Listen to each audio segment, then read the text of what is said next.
Right then, Perry, I think the easiest way down this was I put together a quick PowerPoint. Right in front of us here that's what a cross section of a tree looks like. These up and down things that I'm pointing at now, that's what we call wood fibers. Right, they're basically the tree rings, but there's smaller fibers within that. Right, and we go on here to the next slide. Right, what we normally use as an analogy is a straw. That top one there is a single fiber, it's a single straw, right? That bottom one there is a spindle blank. You'll see the straws are all lying parallel to your lathe. That's why the downward cut on that, the downhill cut, works, because everything's supported. And the other one is a bowl blank.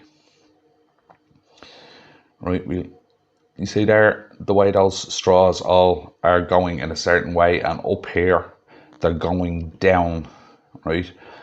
And that's basically the way they look. This is magnified a load, right?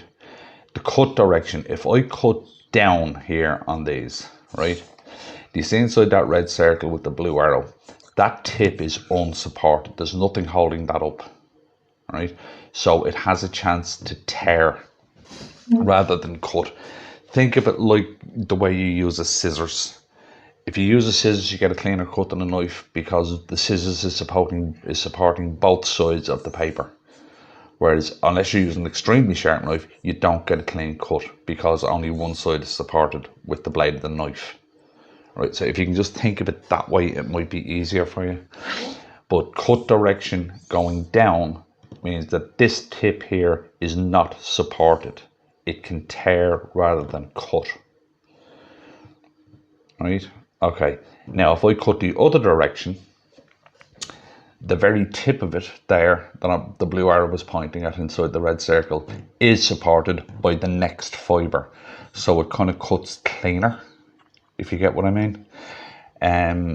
It's like both sides of the scissors on the piece of paper, because both sides are supported. Hopefully that explains it to you. If you have any more questions, just give me a shout. I've no problem doing one of these extra videos for people, as subscribers to the channel now. So hopefully that's helped you out.